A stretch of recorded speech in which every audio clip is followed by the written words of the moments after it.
job.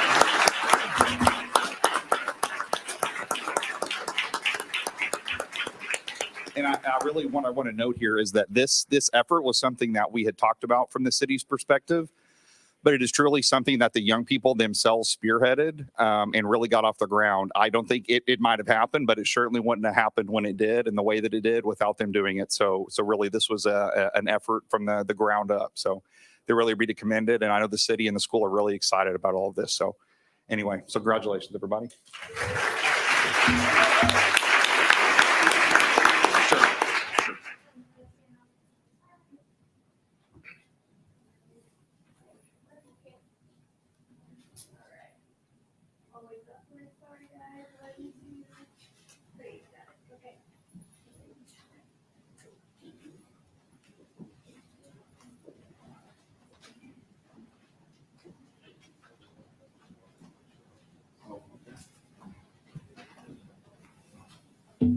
Can everybody hear me?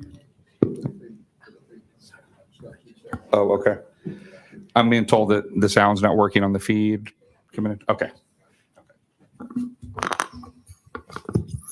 All right, give me just a minute here to get back set back up. All right. Did I get I got it here. Okay. All right. Public comments. Let's see. Members of the public are invited to give comments at this time, lasting not longer than 3 minutes.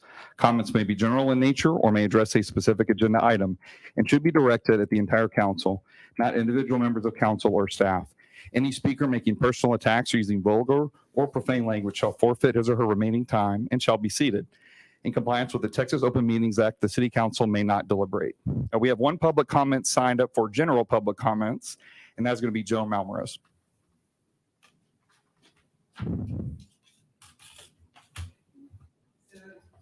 Good evening. My name is Joan Melrose. I'm the director of Dickinson Historical Society. My address is 218 FM 517. Yes, I live at the depot. Anyway, I wanted to make sure that the City Council is aware that we have this awesome opportunity to partake in the Emancipation National Historical Trail. This is a trail that they're researching right now that will go from Galveston to Houston, starting with the Juneteenth celebration and the Emancipation Proclamation. And I've been carefully watching this, and on one of the paths, Dickinson is on the path, and I really hope that the City Council and members of the community send in their information to the National Parks Association that Dickinson should be on this trail. I really feel, in my humble opinion, and in the Historical Society's opinion, Dickinson has a lot to offer towards this Emancipation Trail. First of all, remember Nicholstone was built in 1857. There is a history of slavery there, so we don't know exactly how that impacted the Emancipation Proclamation. Secondly, the Dickinson Railroad Depot has a white and a colored waiting room, again, talking about emancipation and the history afterwards. Third, there's our historic Moores edition, which I think we should recognize and probably put up a nice landmark about. Fourth, I wanted to call out Faith United Church, which, with its historical marker, again, a historically Black church, with its beginnings dating back to 1889. And then last, well, I forgot about Dunbar School, which was the first segregated school here in Galveston County. So again, adding to that history. And then the last thing I was going to mention was, of course, Magnolia Cemetery, our historically Black cemetery. So the National Park System is looking for comments up until March 31st. I'm going to give this to each of the council members. And they're asking for questions about our town and the Emancipation Trail. So I'll give out this information. Any questions? Can I say that? Thank you, Joe. Thank you. All right, we had no other general comments for this evening, so she's passing that out. We'll go on to item 6, announcements and presentations. Announcements concerning items of community interest. No action will be taken or discussed. Council member comments regarding items of community interest in accordance with Texas Government Code Section 551.0415. And we will start off with Councilman Simpson. Thank you, Mayor. Welcome, everyone. Glad to see you all out here. Little more than I'm used to seeing, so that'll prove interesting for today. Not to deliberate public comments, but I do want to also back the support of the trail. Think we might be able to get with the pastor at Faith United Methodist Church to help out. That's me. Since the last meeting, we did have a joint meeting for the comprehensive plan that is going along right now. If you have not already, please check out, I believe, the city Facebook page. There's a survey that is available. We need as much community input as possible. This is all of our cities. We don't want to chart the course for 2045 with only a handful of voices and opinions in there. So please, if you can, go to the Facebook page. Is it on the website as well? It is on the website as well to fill out the community survey. It only takes a few minutes and a lot of good questions about that. Those are all my comments, Mayor. Thank you, Councilman Trader.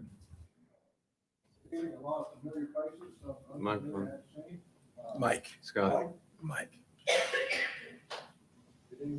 Familiar faces out there, and some I've seen before. A lot of you are new and welcome here. The only comment I have is on one of the executive items. I had requested an item for our city secretary, Natasha Hinton, to be here in executive session. I was denied that request. Natasha wanted to speak to the council in closed session.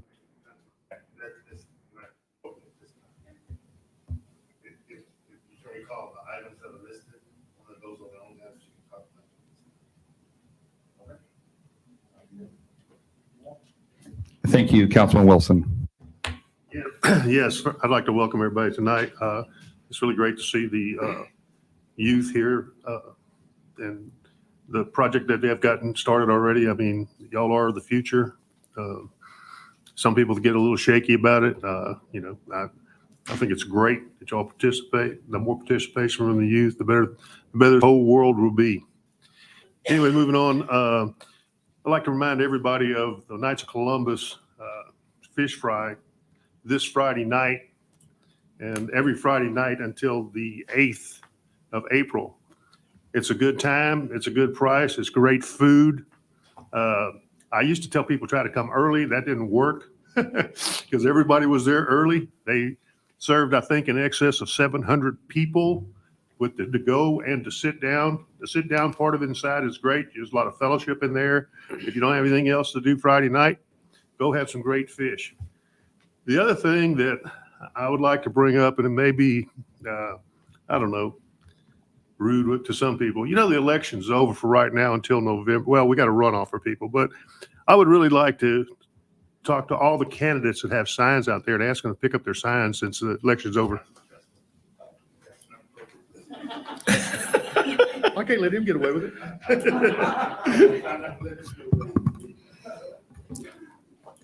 Councilman Dietz. Thanks, Mayor. I'd also like to welcome everyone tonight. I just have one item. We got a full agenda, but it's my pleasure to announce that the Dickinson Art Guild had their unveiling of the Great Blue Heron Project last night at Murray. It was a huge success, and I think it's a historic event. This project is gonna put these great blue heron statues, starting out with 5, but the goal is to get 20 or 25 of them around town. So great turnout and a great event. Thank you. Councilman Decker. Yes. Good evening, everybody. I'll think of Mr. Rogers every time I see a bus. I see a lot of them going up and down Hughes Road, but I will not forget his name. Thank you all. And Councilman King.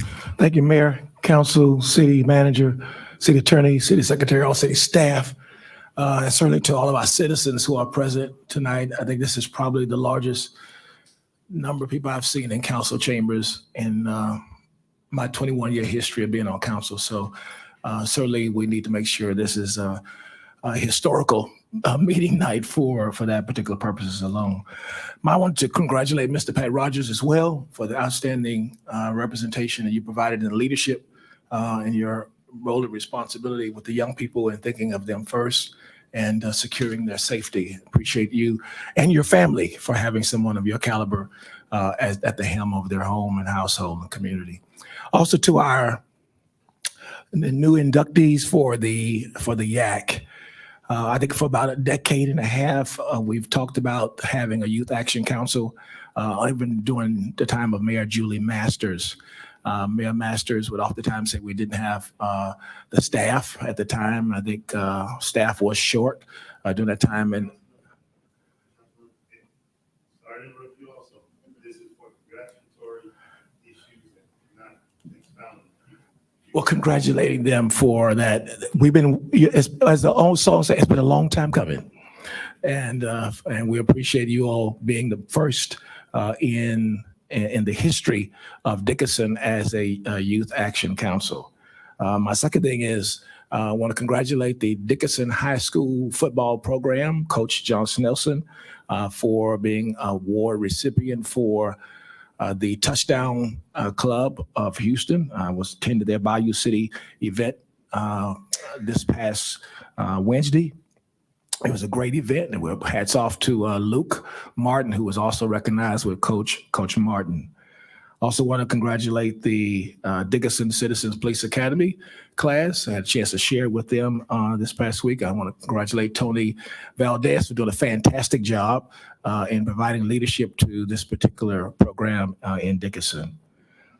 Also on March 6th, this past Sunday, I want to congratulate the Dickinson Independent School District Superintendent Carla Vogel for her outstanding leadership in providing the new Gator Academy with the name of Miss Rosella Scott, a longtime resident of our community, leader of many of hundreds and probably thousands of young people, longtime school board trustee member, and it was named in her honor. Her family was present for that event. Also want to share that the Wine and Roses is going to be on April the 22nd of this year. And would encourage all of our citizens to participate in the Dickinson Historical Society Wine and Roses, as well as the Thursday Social on March the 17th. Ernie Dietz will be the speaker for that program at the Railroad Depot. The Italian Heritage Festival is going to be on March 19th. And then the Keep Dickinson Beautiful is going to take place on March the 26th. All citizens are encouraged to participate, meeting at the Dickinson Bayou, and we'll work throughout the city of Dickinson to provide a beautification for the city of Dickinson. In regards to the Emancipation Trail, that particular project, certainly excited for that. I've talked to our city manager. We'll hope to have it as an agenda item for our next council meeting. Appreciate the leadership of Senator Cornyn and the leadership of Congresswoman Sheila Jackson Lee in providing the leadership to help bring funding for the study for the National Emancipation Trail. Also, I want to appreciate Mrs. Carey for her leadership. She's been to Dickinson. We've met with her, and we hope to make sure that the New Jerusalem Church, along with the Mount Carmel Church, is recognized as being dated back into 1889. But most importantly, the St. James AME Church, which is dated back to 1824, before the ending of slavery, was a place of education and academia for many young people in the Dickinson Moores Edition community, as well as the Dunbar School being the school of segregation, as Jonah already articulated. And then the Magnolia Cemetery, we do know that slaves are buried in that particular cemetery as the only African-American cemetery on the north end of Galveston County. So we're looking forward to making sure this becomes part of the stops and in the continued African-American growth as far as Jonah's Food Restaurant.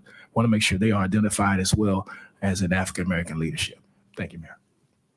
All right, thank you. And for my part, I'd like to welcome everybody here as well. And I just have a few announcements, some community things going on. One, to echo what Councilman Deet said, I think the Heron event last night was wonderful. The Herons were really gorgeous, very well done. And I'm looking forward to seeing them around town. And we're having one outside of City Hall as well. So I think it'll be fantastic. So I hope everybody looks for those, and that, if you can, you consider doing that yourself. It's a great addition to the community. Also like to remind everybody, the Italian Festival, I think, is next Saturday. Is that right? Saturday of spring break? 19. 19th. So it's the Saturday of March spring break. 19th. Yep. So please, it's always a fantastic event. Hope that you'll come out, enjoy. We're getting into that festival weather before it's too miserable here in Texas, where we live. The mosquitoes shouldn't be too bad yet. So please come out and have a good time. And then lastly, I'd like to talk about an event that Councilman Simpson and I attended along with our wives on Friday night. This past Friday, it was the Healing Warrior Hearts event. This is a new organization. Well, not new, but I guess new to us. They decided to have their first annual gala here in our community. They are a wonderful organization that helps veterans to reassimilate into society. And there was some really kind of touching moments and vignettes revealed in that. And they had some guests there who kind of talked about his journey coming back from war, and the challenges that he faced and how he came back in. I think it's a really great organization. I was very touched by it. It's all run by other veterans, and they have counseling groups and all of that.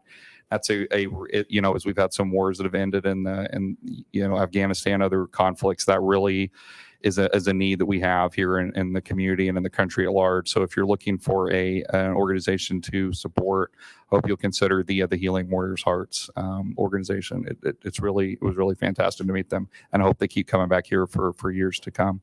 That is all the comments that I have, but thanks everybody again for being here. With that, we'll move on to item 7. Public hearing and action items from public hearing. Conduct a public hearing concerning a request to amend the official zoning map from conventional resident. Oh, I'm sorry, I skipped 6B, the city manager report. Let's rewind there for a second. Go back to item 6B. You were just going to let me do that too. I was ready. I was Yeah, ready. Just let it I go. can see that. Okay. I'll turn it over to the city manager, Theo Melanson. Thank you, Mayor, Council. I appreciate it very much. Just wanted to kind of just go over a couple of things with you. Number one is I wanted to let you know, give you a short update on the Texas drainage project we're working on for a lot of the roadside ditches. We've worked a large area of Moore's Addition. We've also worked along Dietz Road on some of the roads that are off of it. We also have worked on Rosewood, Spruce. We've Lowbit.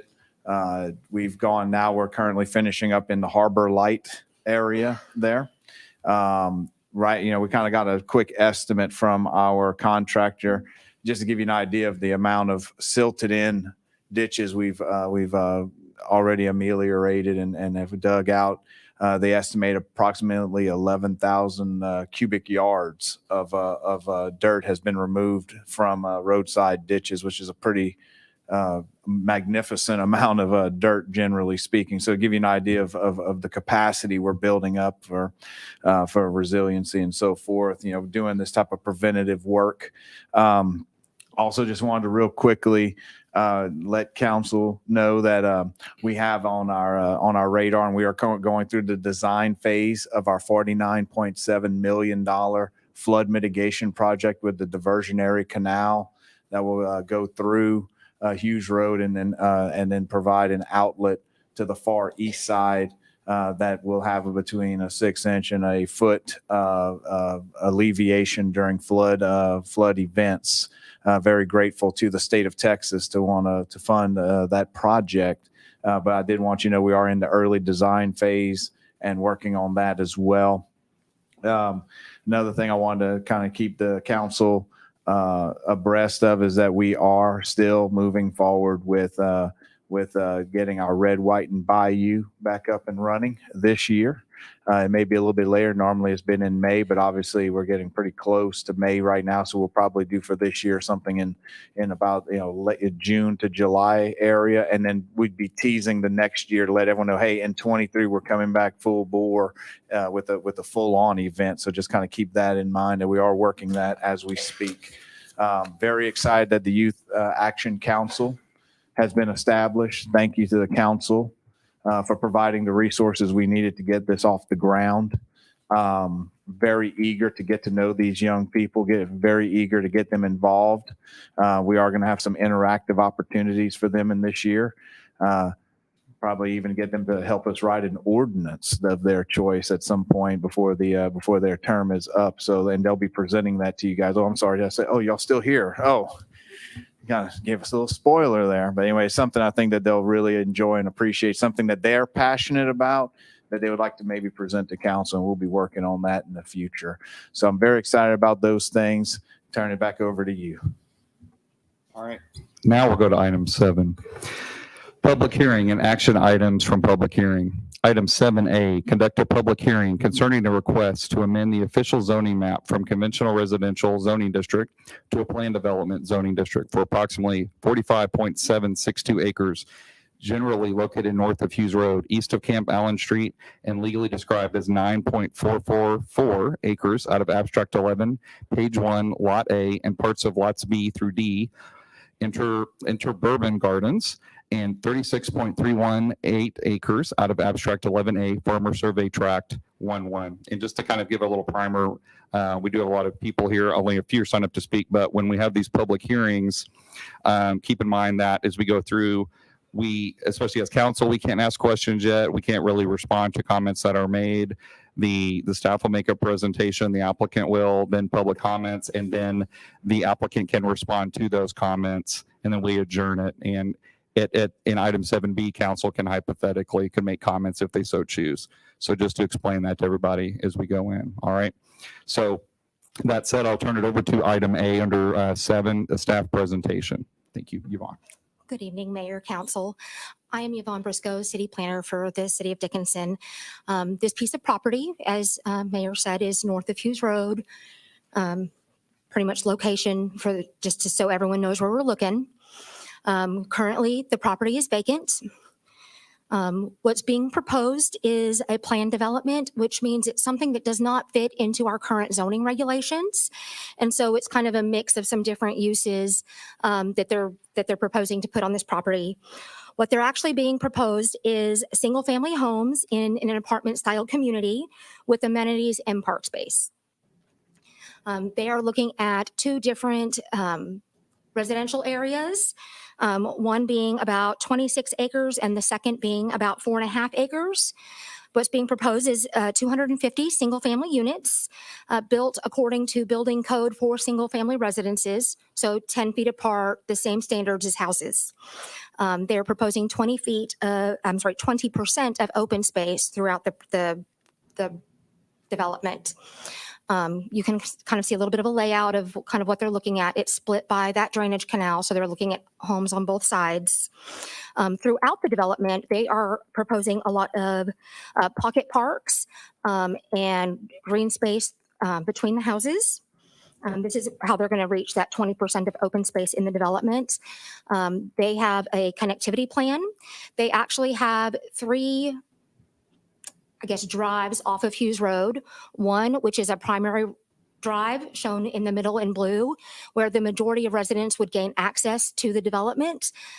There's a second one for the smaller piece that's on the west side of the development. And then the third entrance off of Hughes is for maintenance and emergency only. Do you have any questions for staff? We can't ask you. Okay.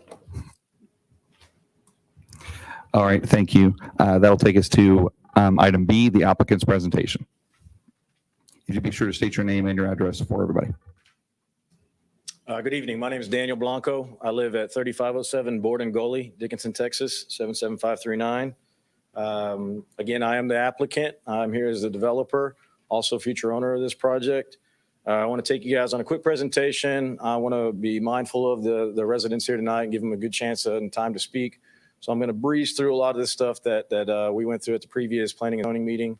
But these are kind of the bullet points that we're looking at going over today. So quick team introduction. Again, Ream Company is the developer. Local guy, live here, developed a couple of properties in the surrounding area in Galveston County, currently under development on a couple of properties in Galveston County as well. So very familiar with this environment. We've hired Hewitt Zollers as our planner, engineer, and landscape. strategically just because they have the most familiarity with the bayou and the drainage in the surrounding area. So we wanted to go with a team that had a robust amount of knowledge on some critical design items. We've hired John Burns Real Estate Consulting. It's a nationally recognized consulting firm that basically goes around the country and even international and validates any type of project that says we have the right demographic and the right market to make this thing successful.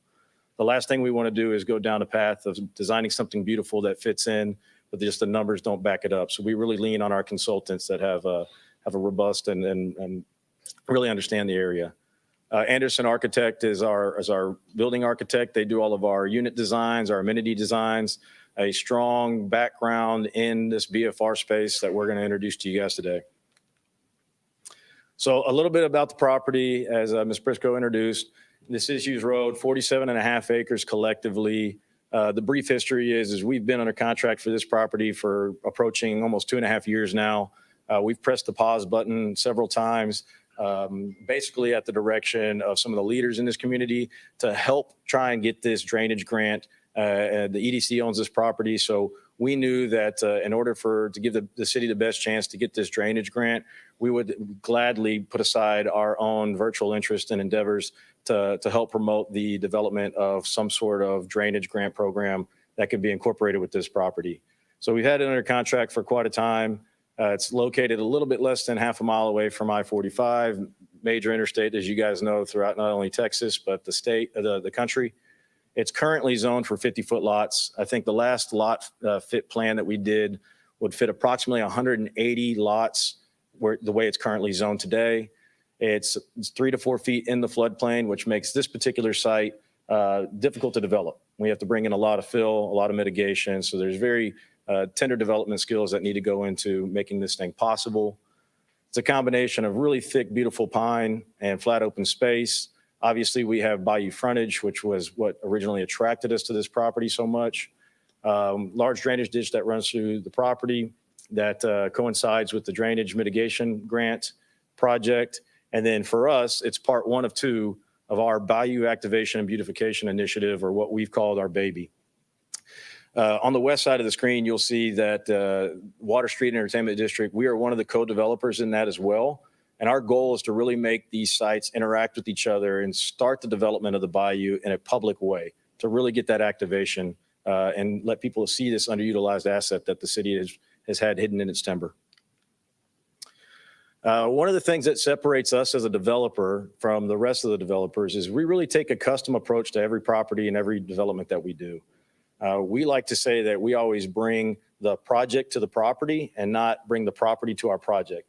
And what I mean by that is that we sit there and it starts with the property. We fell in love with Hughes Road the minute we saw it. I lived in Forest Cove for almost 5 years, built a home there, raised a family there, drove by that property for not only the 5 years that I lived there, but have driven by it for a decade and saw nothing happen with it. So we reached out to the city to see if we could propose a development that not only fits in the area, but that could benefit the surrounding community as well. But we wanted to design a community, design a neighborhood, design a development that was specific to that property. So we've looked at this for now 2.5 years to really go on and figure out what's the best fit. We've looked at it from every lens possible. So we come up with some design criteria methods that say, hey, this is what's going to influence what we ultimately come up and create specifically for Hughes Road. We knew it was residential. We wanted to keep it a residential atmosphere. We want to attract quality residents who will spend their disposable income in Dickinson. We want people that love to live in the city, that love to support the city. We want to serve the people of the city that serve the city. I'm sorry. Our teachers, our policemen, our firefighters, city workers, alumni, students. Guys, there's zero inventory in Dickinson. I can't tell you how many people that my wife works with at the ISD, all of her co-teachers.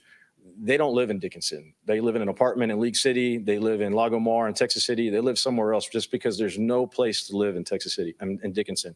They all move outside. So we're really trying to promote an environment that really serves the people that serve the city. We need it to be something new and exciting, something fresh. We want to exceed city standards. And last 3 are what we call our most important points. We want it to be financeable on its own. We don't need any help. We want to do this all on our own fruition, all on our own dime. We don't want any PIDs. We don't want any MUDs. We don't want any HUD or government financing. We needed to design something that could stand on its own legs. We wanted to provide a public component to it. This is 47 acres of beautiful land on the bayou.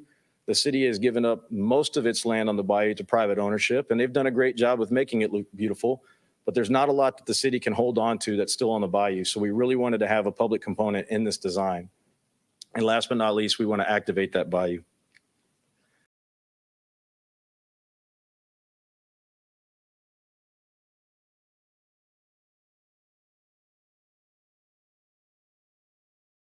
And ultimately what we landed on that pencils is a luxurious single-family residential rental community.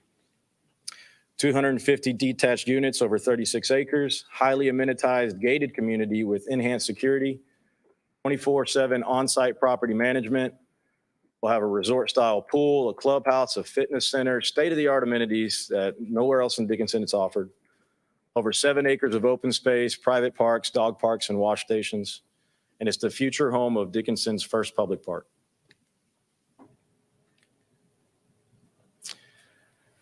We actually designed this spatial perspective to give people a little bit better understanding of the product that we are actually designing. And so this was a really good profile that we could illustrate. This thing really operates like a single family. You can see there at the bottom part of the screen, we've got the elevations. You got big streetways, 28-foot streets, which is the same street widths that are inside your subdivisions today. We've got 20-foot alleyways where we've tucked back parking. We've done a really fantastic job of concealing where our residents, our tenants are parking. We've got at-unit pad parking. We've got at-unit garage parking. We have scattered visitor parking strategically located throughout. But this gives a really good perspective of once you're in here, you think you're in a residential community. You think you're in a single-family residential detached subdivision. Another thing that we do as a part of this PD, basically is, as Ms. Briscoe defined it earlier, the PD is really our definition of what ordinance we're going to stick to. What are we most aligned with? And back in about 2016, 2017, the state legislature did away with the municipality's rights to control elevations through their own building code. So cities could no longer require masonry. They could no longer require certain materials be incorporated into new construction. But what we've done is we wanted to exceed city standards. We wanted to make sure that as we define our plan development, that we put that into our plan development. So we've outlined the materials that we're going to use, and we've basically set the pace for not only our development, but future developments, that this is the standard, this is the bar we're setting, where we're going to have some masonry, we're going to have some natural woods, some metals, some batten boards, some awnings, some corbels. We're going to give character to this, and we promise that through our PD and our narrative. A great example of a floor plan that we have, just to kind of give you an inside look at our units, as we have a 2-bedroom example here on the left. All of our floor plans will come in either 1-bedroom, 2-bedroom, or 3 bedrooms. They will all be single-family detached units, 10-foot in between, as mentioned. Every one of our units will come with a private yard. It'll have private pad parking at the site. They'll have garage options. We'll have front porches, which face our Greenbelt corridor system, which I'll show you here shortly. We'll have designer finishes, really luxury style, high-end finishes throughout the home. And of course, will be energy efficiently designed. Some of the amenities, both on-site and off-site, we'll take you through. Guys, this is what we're super excited about. I've lived in Dickinson for forever now. We go to Paul Hopkins Park as much as we possibly can, but everybody knows it's a county park. The city has really had zero park program or zero park to hang their hat on. We would love to help the city be the first, have the first public park associated with the bayou. So what we're willing to do is not only buy this property, but turn around and dedicate 9 acres back to the city and help promoting this public park system that we know all of our kids want to enjoy. Part of this public park is basically making use out of undevelopable land and implementing a public component to it. So we're talking kayak launches, lookout piers, observation decks, walking trails, maybe a little off-site bathroom. Really what we're trying to do is create a facility, an environment that is extremely low impact, that basically embraces the natural beauty of the pines and the bayou. There's a lot of birds of prey that fly in this area. So we're really trying to enjoy the wildlife and get people outdoors. We want to do it in a public fashion.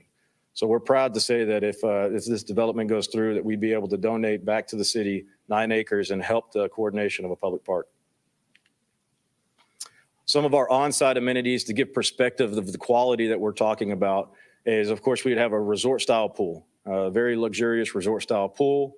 We'll have state-of-the-art clubhouse, which has your residence center, your game rooms, your kitchenettes, places that the tenants and the residents and their visitors can hang out when they can host. We are very active people. We want to promote active lifestyles. So our development will come with a fully equipped fitness center. And interacting with the bayou is just part of activating the outdoors as well. So throughout our pocket parks, we'll have awnings, pavilions, fire pits, lounge furniture, TV stations, just places where you can get outside and breathe the beautiful air that Dickinson has. Some of the community examples that we've pulled our inspiration from, you guys can do a quick search online for Build for Rent. It's a craze that has hit Google. You can really see the fascinating components of all of the Build for Rent product and throughout the nation. Some of ours that we pulled inspiration from is Birdsong and Alamo Ranch. This gives you perspective of a built product and how it works and how it operates. You can see that their cottages are freestanding, extremely craftsman style with metal roofs. The interior finishes are higher end luxury finishes. In the bottom left, you have their state-of-the-art clubhouse, their pool system, and yoga on the event lawn. So just a very entertaining place to live, very inviting. It's approximately 272 units. It's out in San Antonio, 850 to 1,387 square feet. Their community amenities are gated pool, clubhouse, fitness, barbecue stations, common greenways, dog parks, all of the same things of which we're promoting in our parks. Some of the features and finishes throughout: vinyl plank, faux wood flooring, carpet, quartz, countertops. All of this, guys, is just the bells and whistles that come with our developments that really show that we're investing a ton of quality into our product. Another one of the developments, this is out in Arizona. There's a plethora of these multifamily, horizontal multifamily that feel and operate like single family. There's a ton of these in the Arizona market. They were originally designed for more of an empty nester program. So you're established individuals that are downsizing but want that active lifestyle. This is the birthplace of where these communities started to get crazy. So what we're showing you today is a community by Christopher Todd. Again, a well-known Google search. I've given you on the next slide a handful of links to look at your own time to really investigate how this project operates. But this is called Happy Valley. Again, it's in Arizona, 222 units, 647 square feet to 1,000 square feet units. The same community amenities, Wi-Fi throughout, high-tech investment into the units, high-tech investment into the community, and luxurious finishes. Again, this is not to go over today, but these are available websites and links to go to, great resources. The top 3 are some really good educational videos to kind of give you a better understanding of how these things operate. So the question is, why build for rent? Why are we promoting build for rent? Why not for sale? Why not 80-foot lots? Why not 50-foot lots? Why not something else? Well, there's a lot of benefits that come with build for rent. It takes the best of the multifamily component. It operates like a multifamily. It's a single owner for the entire property. And that single owner is responsible for property management, maintaining the amenities that they put in. It's a maintenance-free lifestyle. So that's one of the best perks that our residents and our tenants seem to be drawn towards, is the fact that they can live in an environment that has all the amenities and the lavish lifestyle, but they don't have to lift a finger to maintain their home. It feels like single family. So multifamily garden-style apartment complexes that are scattered all up and down 45 between Galveston and Houston, they all have the same amenities that we're offering. So it really doesn't really set us apart from a garden-style apartment complex, other than the fact that our product itself is single family. It feels and operates, and when you walk through this community, you feel like you're in a neighborhood of single family units. You've got private driveways, private yards, detached units. Those are ultimately the best amenities we can offer our tenants. We attract very quality demographics. That's exactly what we're after, is quality residents, quality individuals that not only live in the city and are looking for a place to stay after they graduate or if they get a new job promotion. But we're also trying to attract new quality residents as they come into our city as well. We look at young professionals as a target demographic, people that just aren't into the apartment living anymore. They've graduated college, they've done the party days, now they want to establish a lifestyle, take their career seriously, and they need an environment conducive for that. We target small families, people who really aren't ready to purchase. I'm not sure if you guys stay into the news much, but the feds announced a little over a 1.5 of interest hikes throughout this year. So we're essentially pricing ourselves out of new purchase opportunities. So a lot of small families are looking for options to live that we just currently don't offer in Dickinson today. We attract a lot of empty nesters downsizing, as mentioned before. This is a lifestyle. This is a lock and leave concept where you can downsize into a smaller unit, have all of your maintenance taken care of, and you can head off for a 4-month vacation in Europe and know that everything at home is taken care of. So we really are attractive to empty nesters looking to downsize. And lastly, we're really attracting people who are willing to pay for the amenities and the lifestyle. Hopefully, we've done a good job explaining the quality of this development, and the people that live in our communities, that choose to live, our tenants, they're willing to pay for that lifestyle. One of the other benefits is the value we add to Dickinson. So it's a quality product, and we'll get into this $200 number here in the next couple of slides, but we're averaging over a $200 per square equivalent on this property. Anybody in the home building world, anybody that's bought a home recently, anybody that's sold a home recently understands price per square foot. And we're really at the upper echelon of what we're maintaining throughout 36 acres of development. It's non-homestead. So remember the single owner that we talked about that owns and operates all of this management of the development. They're on the tax roll for the full amount. So there's no 80% credit for a homestead. It's the highest and best use. We've strategically added the density program to this property. We've looked at a low density, a mid density, and a very high density, and we weren't able to make any of those numbers work. Our strategic density mix is allowing this to happen. I took a snapshot on Houston area real estate the other day, and I just pulled what was available in inventory right now for renters. You know, why are we promoting a rental program? Well, there's no inventory for renting. We need to supply that inventory in Dickinson, period. This is 43 units that we've pulled that if you look at in a Dickinson ISD, we wanted to stretch ourselves outside of Dickinson itself and said, anybody that's really looking to get inside the Dickinson community is probably looking to get inside Dickinson ISD. So let's see what's available outside and inside the city limits, but also available in Dickinson ISD. So 43 units available, 12 of those are available inside city limits. Most of those are available either because they're overpriced right now, the very proud owner, or they've been flooded, or they're extremely inconvenient to live in. They don't have the right number of bathrooms. They don't have the right number of bedrooms. There's only 12 available today. And you compare that to the 4 purchase opportunities in the area, we have 309 listings inside Dickinson ISD. 41 of those are inside the city limits.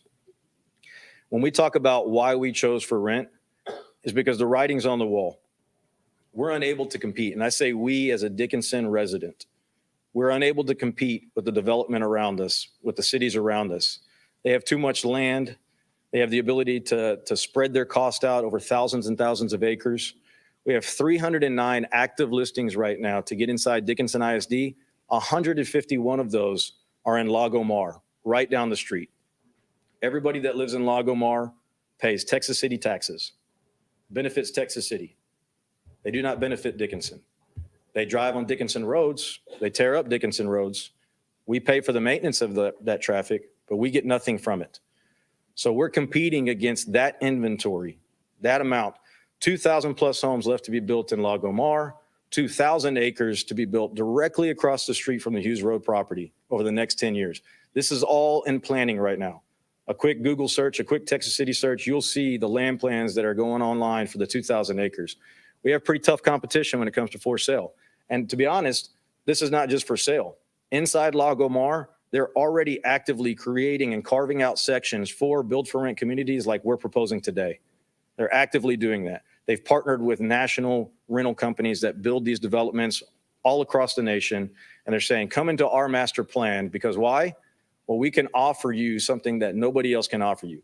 We offer you these amenities. We offer you a 12-acre lagoon that took $23 million just to build the water feature. We're offering you all the commercial and retail and fun around it. This is what we're up against, and that's our neighbor. That's Texas City. Dickinson, unfortunately, a spade's a spade. We don't have the land mass to spread this cost out. A lot of that Lago Mar land, a lot of that land across from Hughes Road is not in the floodplain. We have a very tough property at hand. So when we say why build for rent, why rent, it's because we're not able to compete with a for sale product. Not now, not in the next 10 years, probably not within the next 20 years. So that brings me to all of the people behind us. I know we have major concerns. We try our best to get in front of these concerns as early on as possible. So we've identified 3 of our main concerns that are always common in new development. Quality. Again, hopefully we've done a great job today explaining the quality of what we're trying to put into your community. It's a premium product that demands premium pricing. Luxury lifestyle, we're putting millions of dollars in both public and private amenities on this development. It's a gated community that's privately maintained. Extremely important to understand that. These aren't public streets. All of the maintenance, all of the upkeep, all of that is on the owner and is with the owner in perpetuity. This is all a private development that stands on its own.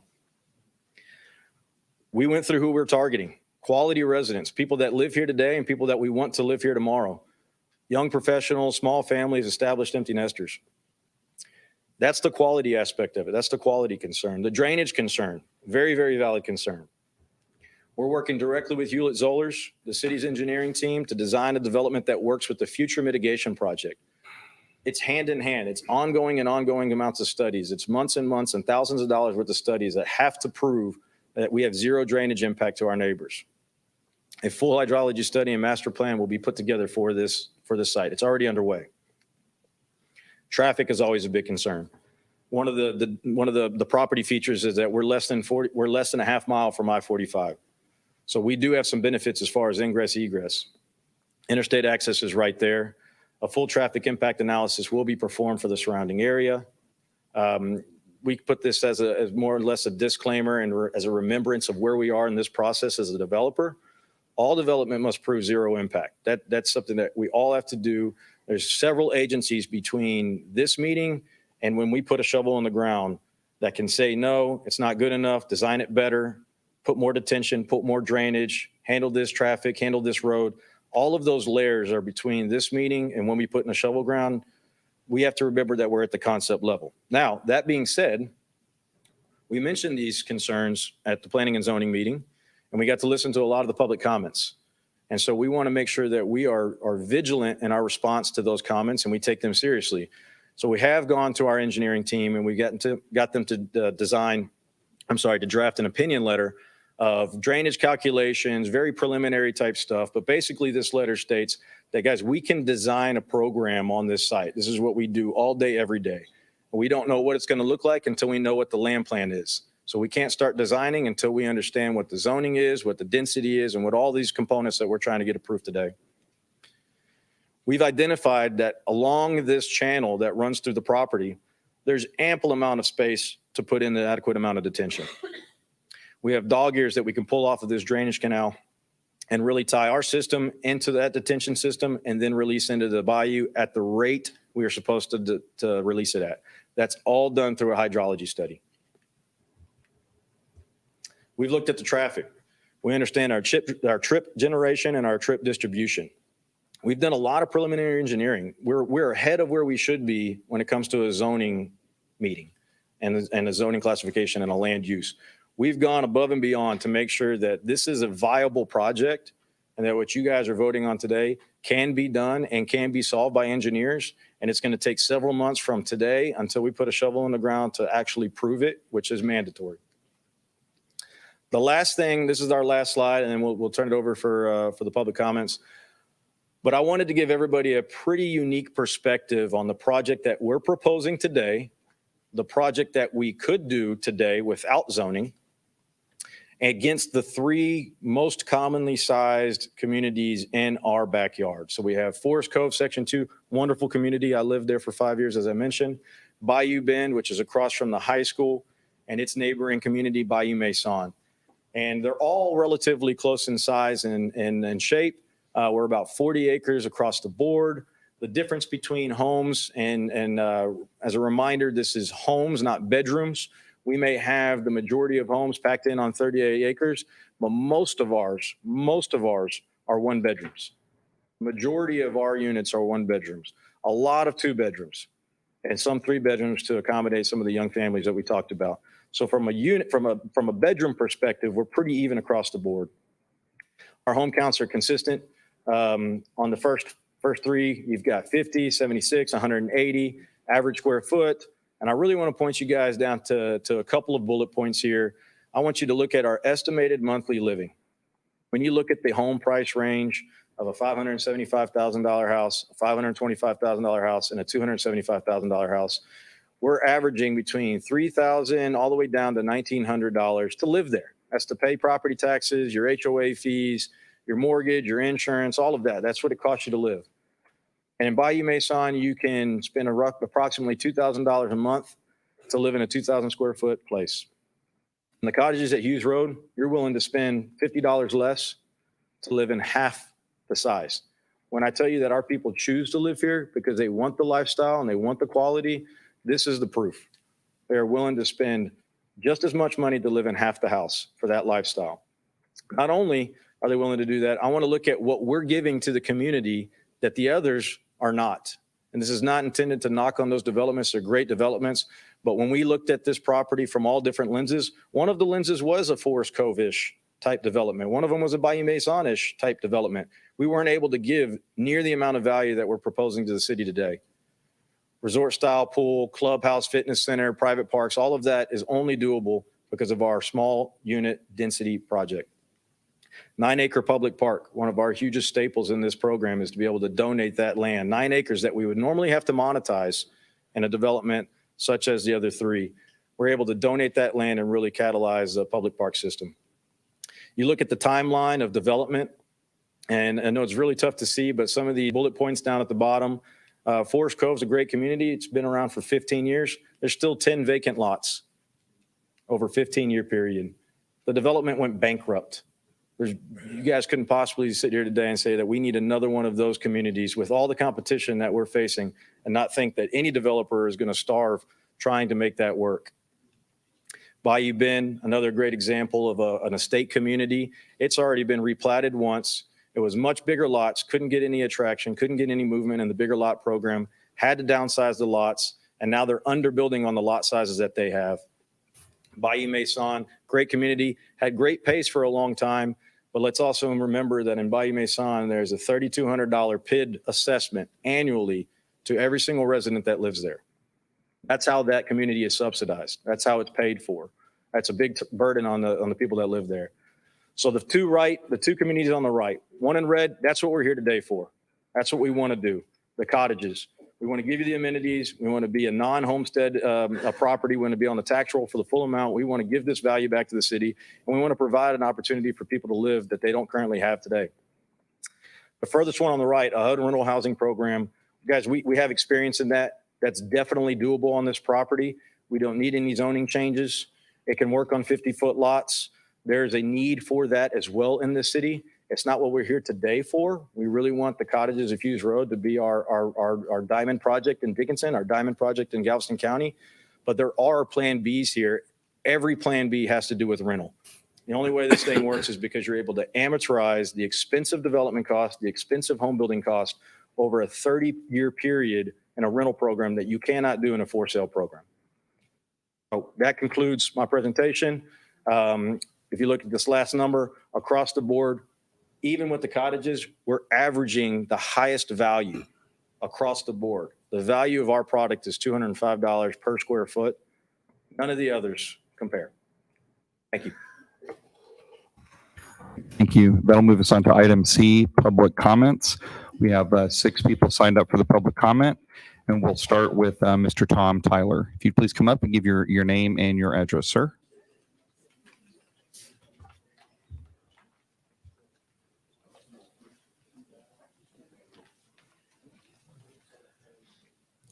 Gentlemen, my name is Tom Tyler. I live at 4907 Meadow Lane, Dickinson, Texas. I'm here speaking on behalf of a lot of people. I've been walking door to door the last few days, there is no support for this at all, for this type of development off of Hughes Road. You're talking about putting another 500 to 750 cars on a Hughes Road right next to the freeway entrance. It's just crazy. We don't want that kind of traffic in our neighborhoods. We don't want that kind of traffic on Hughes Road. It's already bad enough. And, let's get the road expanded before we talk about adding new people, adding more cars. Now, another thing that's come up is the drainage problem. I think there are people here to address that tonight. But I'm just telling you, there's no public support for this at all. It's all opposition. Nobody wants this. And what we're prepared to do, we don't know how you're going to vote. Of course, we hope that, we've elected you guys. And we hope that, the reason we elect people to council is we hope that they'll vote like we would on these issues. So we hope the majority of you will vote with the people of Dickinson against having this kind of development in our city, especially on Hughes Road. Now, if you guys are going to vote to change this zoning ordinance, then we'll have really no choice but to go to initiative and referendum, and we'll have to hold a petition drive and get it on the ballot and reverse that decision. And we'll also have to get a charter amendment. If we can't trust you to go with us on this and be against this kind of development and not put 500 to 750 new cars in our backyard, if we can't trust you not to do that, then we'll have to amend the charter to where, if you're going to change zoning ordinances, if you're going to change zoning designations, you'll have to get the approval of the people. You won't have the final say in this. So we're prepared to go to the mat on that. I think you ought to back off of this, vote with the people on this. Let's keep that conventional residential instead of planned development. Let's put some really nice big houses on it and keep down the population problem. We're not into this development stuff. We're worried about how many people we have to line up behind to pick up our kids at school, how many people we have to line up behind to get to work in the morning, okay? Thanks a lot. Thank you. Next, we have Mr. Travis. Is that Newport? Okay, come on up, sir. If you give your name and your address, please.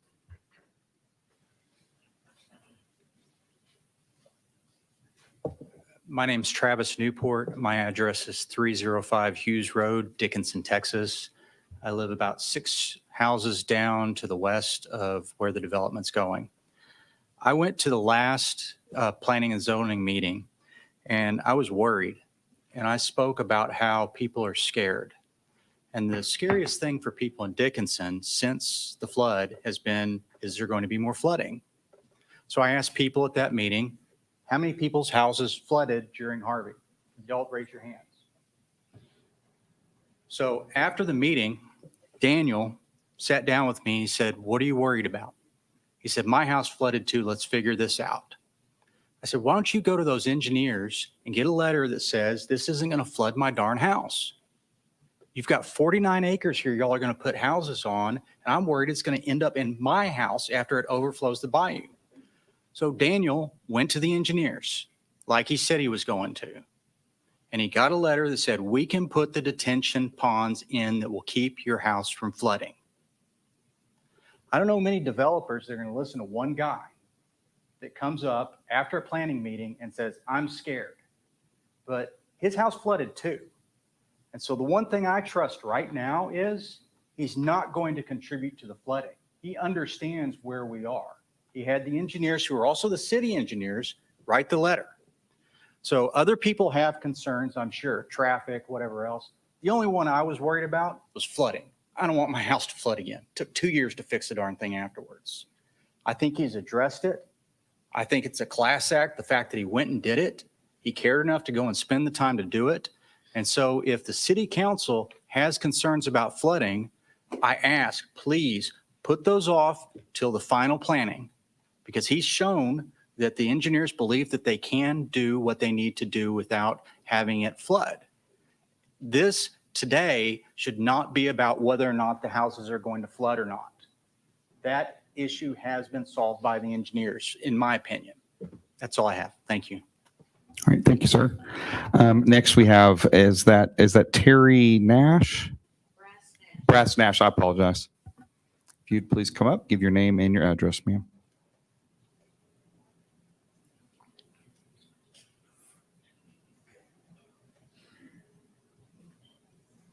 Yes, I was unable to be here for the first meeting. So all of this, Could you please give is your very- address real quick? pardon? Could you give your address for the record? They have to have it Oh, down. 5303 Diesel Drive. I live in the historical home Yeah. built by Charles Diesel Sr. in 1895. And this is going to be literally in my backyard. I mean, in my backyard. They frightened me in my horse's stall the other day so that I got knocked to the ground just coming through the woods. You know, this is just the start. And that's what people are afraid of, is we've lived in Dickinson beautiful, not Phoenix, Arizona. And in 32 years living here, I've never seen anything move this quickly and be as upsetting to the population that it's affecting. So please take that into consideration. Thank you, ma'am. And next we have Mr. Bert Schroeder.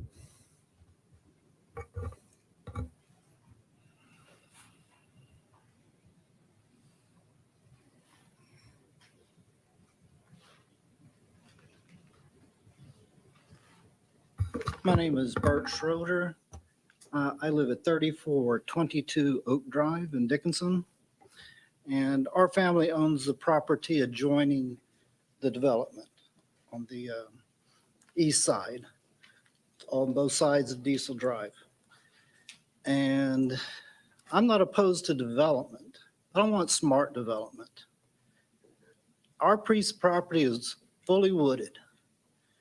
I'm about looking at having 3 to 5 feet of fill put in on roughly 45 acres is what they're planning.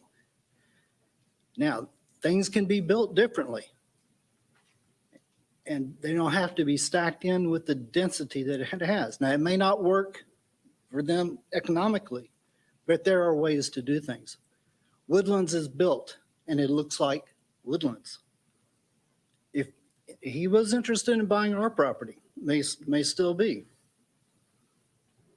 But every tree on 29 acres will be gone, every last one. Now, you have the ironically named Forest Cove on the other side of me. I mean, if you look at it, there's but a few straggler trees. And I understand the development went bankrupt, but there hasn't been planting. It just looks like a bare strip of land. Now, you can do that on up and down the freeway. There's plenty of land for high density development.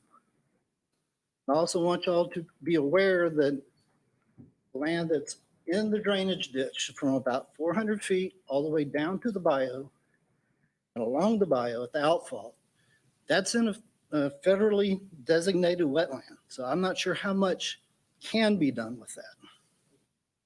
Y'all should know that that's part of the deal.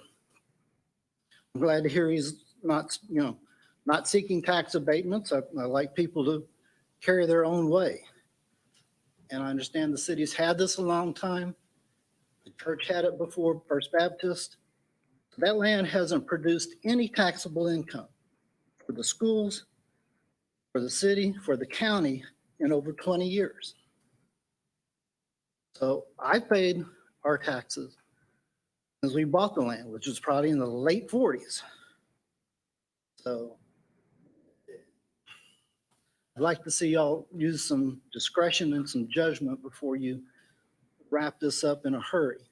You have applicant being the agent for the Economic Development Council, seeking approval from another city agency, the Zoning Commission, and coming before you tonight just to get approval.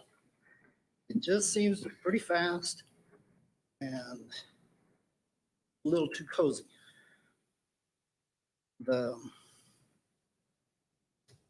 That's That's the main things. So, please keep those things in mind.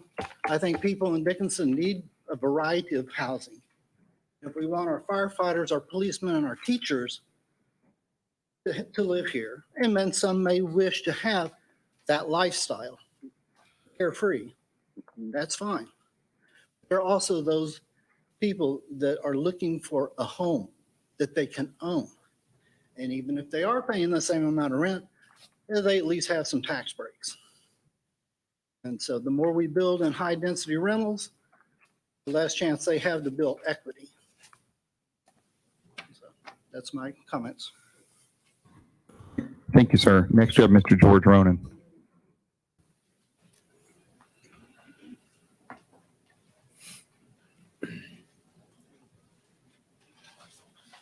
Hi, I'm George Ronan, and I have just a couple little concerns about the, Could you be sure to give your address for us, George? yeah, it's 5113 Diesel Drive, Dickinson. You look good up there. Thank you. I don't tell my wife. You said that. I've met with Daniel. I think he's a really nice guy and a developer. And the main concern I have is elevating that property 5 or 6 feet, 40 acres. I just can't see any way it can't come in my back door. And we got flooded and it was a disaster. And I like Forest Cove. I wish they could kind of just change the development a little bit and make it more like Forest Cove and put houses in there.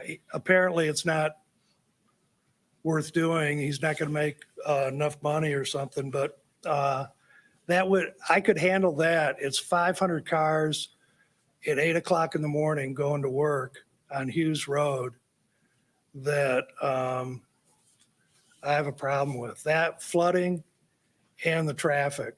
And I guess they're going to address all that, but I'm anxious to hear it. That's all I got. Thanks. All right, thank you. And then last, we have Mr. Stan Ledbetter. Good evening, Stan Ledbetter, live at 302 Camp Allen Road. This too will be my backyard as we move forward if this happens. And part of the reason I bought there, like the developer said, the big beautiful trees were part of what's there now. I have a lot in my yard. They continue on behind us, which is great. Now, Sean, thanks for your comments back and forth and dealing with my crazy emailing. But I believe in one of my favorite things about being a Texan is the property right laws that we have here. And development happens. I do that for a living. We do it all around the country. And I do think what has been proposed looks nice and is a great thing. I just think learning after the Planning and Zoning Commission meeting that this land is owned currently by, it's not the city, it's Economic Development Corporation. We have an opportunity, in my opinion, to figure out how to use that to make flooding better. I understand that we're not going to make flooding worse by doing whatever we're doing. The engineer says they can do it. To be fair, until the next rain bomb hits here, we don't know if the math worked or if somebody fat fingered a number in a computer to know whether or not that's true, right? So to sit and think that we're going to have all of our houses be below the base finished floor elevation of this new development freaks me out too. Now, I'm an Aggie, and you give me pictures and go talk real slow, and maybe I can understand the engineering piece of it. But, if they're this high and I'm this high and the rain fills up the bowl, which is what that area is called in the watershed survey that was done, we're getting water first. The other part of that is we don't control the development upstream from outside of the Dickinson city limits. So we have to make sure that whatever engineer is looking at this, that they assume everything outside of our control develops and runs off and then comes to us and it's still okay. So flooding is my biggest concern. I think projects like this are needed not only in Dickinson, but other places. But because we have an opportunity perhaps to lend this property to the GLO and say, hey, you got $50 million, you're invested in us. Can we use this as extra retention to make the problem better? I get they're not going to make the problem worse, but we're not talking about making it better, which means we're all going to flood again. So I appreciate the time that you guys take, listen to all of us beat on you and send you emails at night. But this piece of property being where it is, doesn't make sense to develop it for any of the proposals that have come up. It just needs to be a way to help us fix a flooding issue in a low-lying area in Dickinson, Texas. Thank you. All right, thank you, sir. That'll move us on to item D, applicant's rebuttal, if the applicant would like to respond to any of the comments that were made. Thank you, council. So I'll keep this brief. What I heard today was really about traffic and drainage. And so I just wanted to bring up a couple of points and be able to address some of these items. Hughes Road traffic, I pointed to 2,000 acres that are on Hughes Road that will be developed. So the traffic's coming to Hughes Road. Does that mean that we don't need to do anything to Hughes Road? No, not whatsoever. We do need to do something to Hughes Road. Development is used as a means to get improvements done off-site. So when we go in there and do a development and we run a traffic impact analysis, and if it says, guys, Hughes Road can't handle it, we need to put in a deceleration lane, we need to put in a turning lane, we need to widen it for you to handle this traffic, then that off-site project has to happen in order for our development. So these impact studies are very critical and as part of the process. But mind you, that development is used for these improvements. It's only the developers that start this that uncover the inefficiencies and that make these things get improved. So that traffic impact analysis is a critical step in our process. Going on to what Mr. Schroeder had said, and also the gentleman, I forgot his name, on Camp Allen. Development has to be, new development, buildings, everything have to be built to a certain elevation today. They have to be built to, in that particular location, the finished floor has to be at 15'5". The property is down at an average of about 10, 11, 12. So regardless of how many houses go on there, the finished floor has got to be at 15'5". So fill is going to happen regardless on any development that happens there. The way we, in the engineering world, the way we combat that is through retaining walls. So we are able to build up the entire site. We would put a harsh retaining wall in the areas that require it, where we do not have the adequate slope and can't catch the drainage. And we will create a bowl inside of our 47 acres. We will control every drop of water that comes inside there through mathematics and engineering, and we will make sure that we release it to the right locations at the right rate. Real quick on the wetlands, we've done a wetlands delineation. We know where the wetlands are. We've land planned around all of the delineated wetlands. So we have that study as well, which will be part of our submittal. And as far as speed, we've been working on this project for 3 years and it's been vacant for 10 years. So if that's fast, I'm in the wrong business. Because that's been a very long time for us to work through. So we've got, I mean, everybody's been aware of this project for some time. It's been known for everybody behind us and in front of us, whether they've seen it in the papers or whether they've attended the meetings like we have. It's been here. And that's it, guys. Thank you. All right, thank you. With that, we will adjourn the public hearing. I didn't call it to order, but I think we're probably okay procedurally. So yeah, Art's nodding, so we didn't break the law. Okay. This will move us to item 7B, ordinance, consideration and possible action of an ordinance of the city of Dickinson concerning a request to amend the official zoning map from conventional residential zoning district to a planned development zoning district for approximately 45.762 acres, generally located north of Hughes Road, east of Camp Allen Street, and legally described as 9.444 acres of abstract 11, page 1, lot A, and parts of lot B through D, interurban gardens, and 36.318 acres out of abstract 11A, farmer survey tract 1-1. Yes, ma'am. I just wanted to cover staff's recommendations and Planning and Zoning Commission's recommendations. All right. So staff reviewed everything that was submitted. We do recommend approval with conditions. They've made all of the changes that we've asked them to. The only conditions that I would say that staff recommends is currently in the document, there's no mention of a sidewalk on Hughes Road. We would like that to be added as a 6-foot sidewalk on Hughes Road to be required. And then also to require the traffic impact analysis and add on that at site development or a master plan, whatever's in that needs to be outlined in a timeframe. When Planning and Zoning reviewed this on February 14th, they did end up recommending approval with a vote of 4-2. All right, thank you. All right, yes, sir. Councilman Dietz. Sidewalk from where to where? On Hughes Road. So- From where to where on Hughes Road? In front of the So project? basically, so they've, in their document, they talk about a sidewalk internally. They talk about a sidewalk all the way up the new street that they're going to build, but not the one right along Hughes Road. On their property, to answer your question, the length of their property on Because Hughes Road. Hughes Road's going to be rebuilt.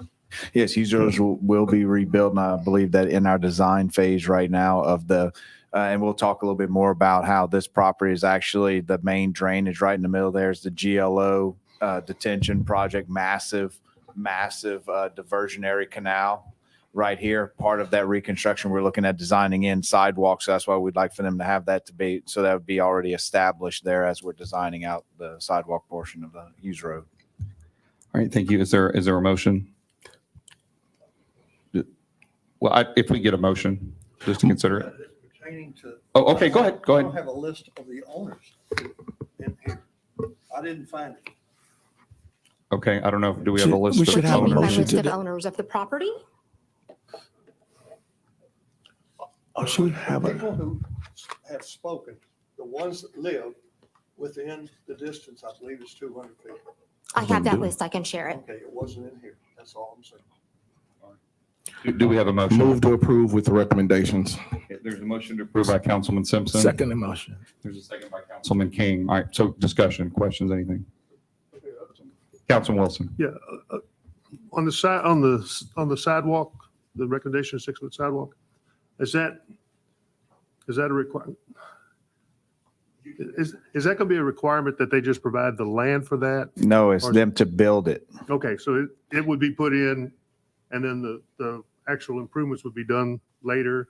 Because I think the design calls for that road to be opened and everything put on the ground, and then new concrete street put on top. Is that correct?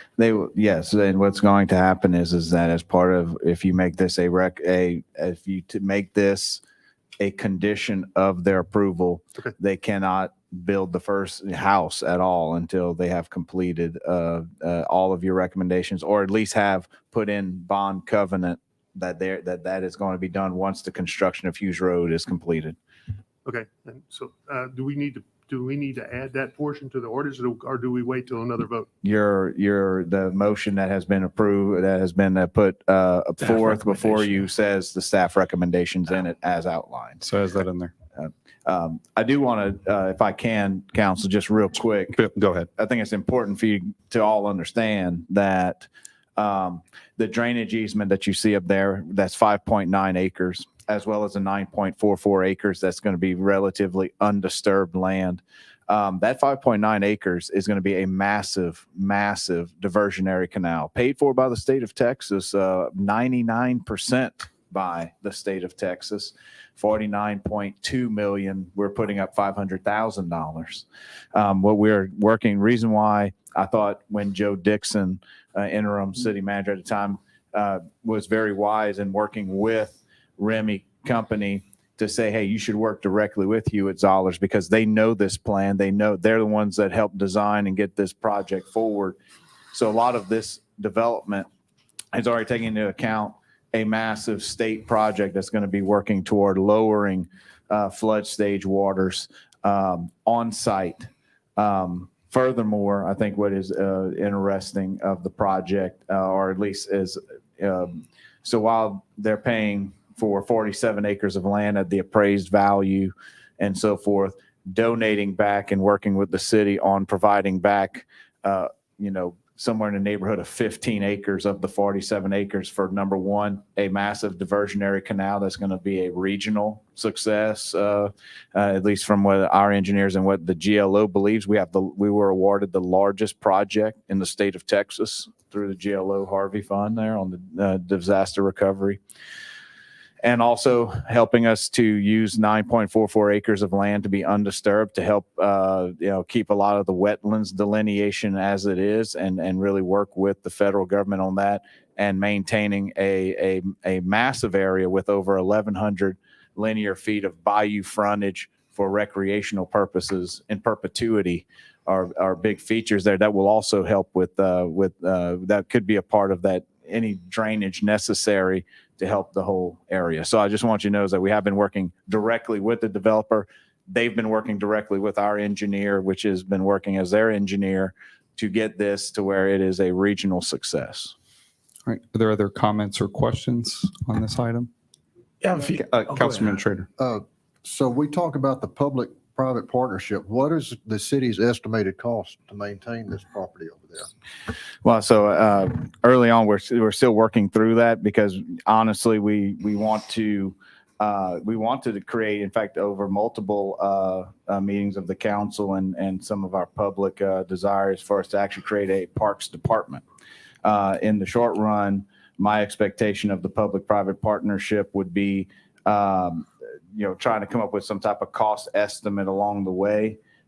We just haven't dug that deep into it because we don't even know, because this is going to take a 3-year build out. So truth be told is that for the city to start exhausting resources and to begin the process of deciding, how we're going to create a department when we have 3 years, really the main thing we want to do is know that there will actually be a park space. Because right now there's no point in us creating a park department. We don't have parks to use. And so in the public-private partnership, if we're talking about bridging a time for the short term, because they're going to be spending a lot of money maintaining inside the property, maybe a cost savings for us a couple of years as we're ramping up to say, hey, while you're maintaining all this landscaping in there, let's do a cost estimate over this time period once you do donate the property. And look, if at the end of the day, it's not cost effective for us, if we put pen to paper and say it's cheaper to have a parks department, then we will. But to answer your question, is the reason why we don't have the numbers today is because we kind of have this 3-year timeline before it becomes an active thing. And number two is I think in the short term, it might actually be, it might actually be cheaper for at least a couple of years to do that public-private partnership. But I think pen to paper is going to be very important, but didn't really want to expend the resources until we knew that this was something you guys were going to approve. Did you have any other comments or questions on that, Scott? Okay. Councilman King. I just have a couple questions for our city manager and, of course, Hewlett Zollers, based upon public comments and concerns of citizens based upon the information that they've been told or assumed or read about. But tonight they made comments concerning the integrity of our firm that the city uses for as engineering is concerned and most familiar with the topography of our city. What do you say to that particular allegation? Well, I may just have Greg come up if he could take a moment. He works with the city quite a bit on this. Greg, if you remember, is with Hewlett Zollers. I want to say on my end of things, Mike Tirani, who is kind of the H&H guru kind of in this whole region.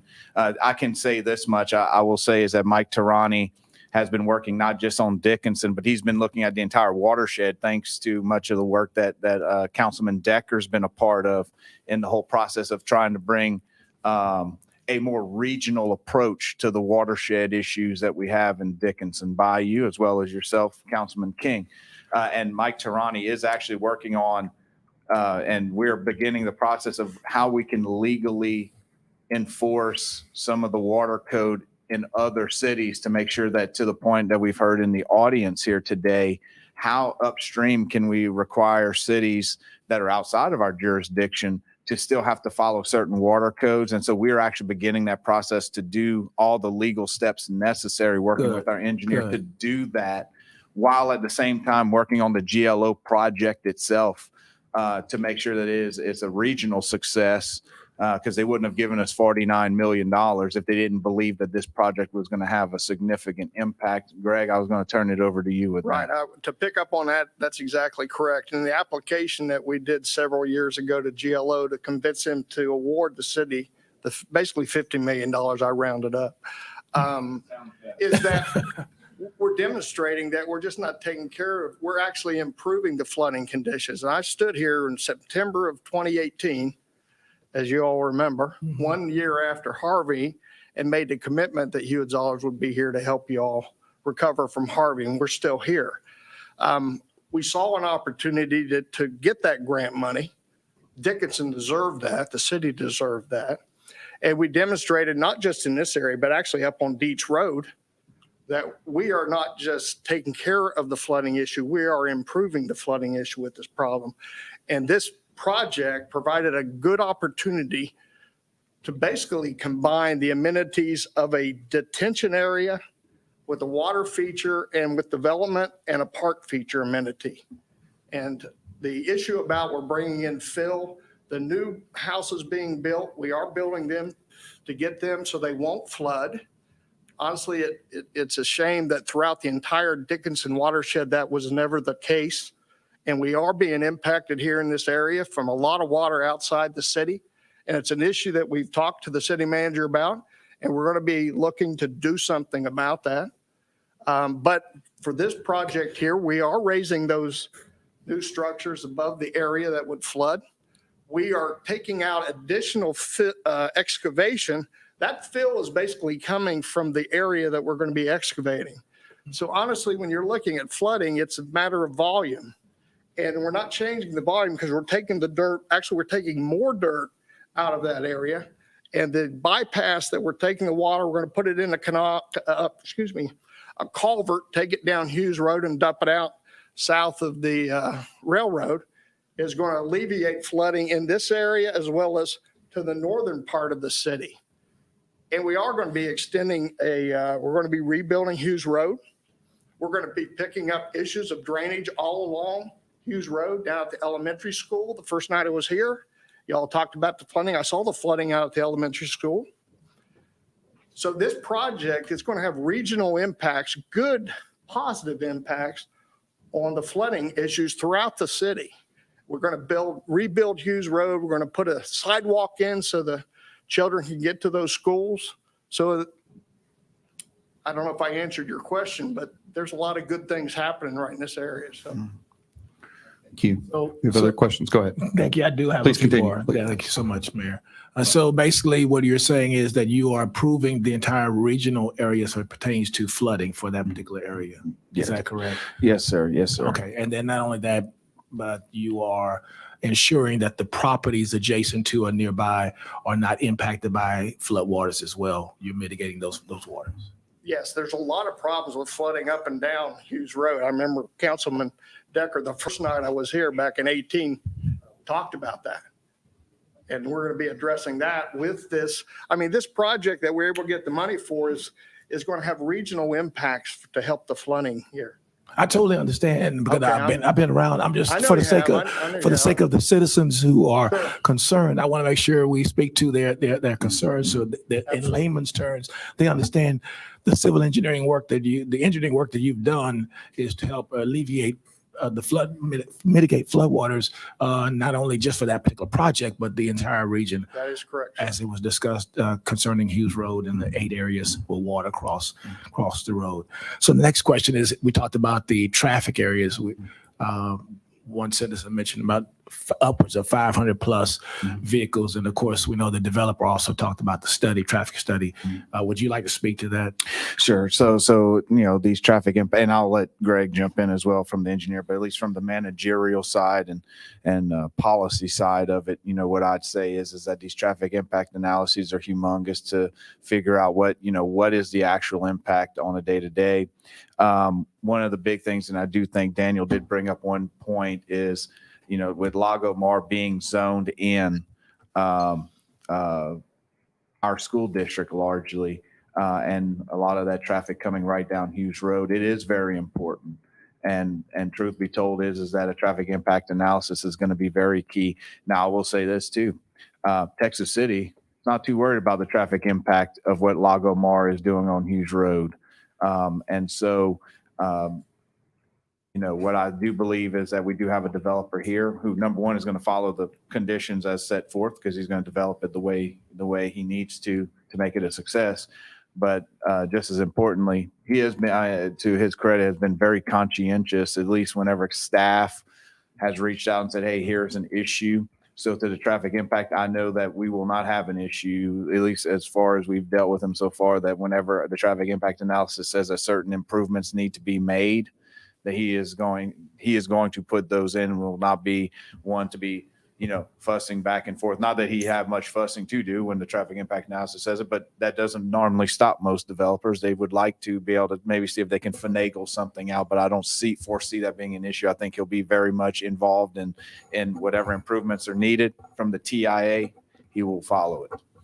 And the final thing I have, Mayor, is concerning the comment by one of our residents indicating that the aesthetics. And one of the things we prided ourselves on doing the comprehensive plan dialogue this past week and was pertaining to trees, right? Our logo is trees.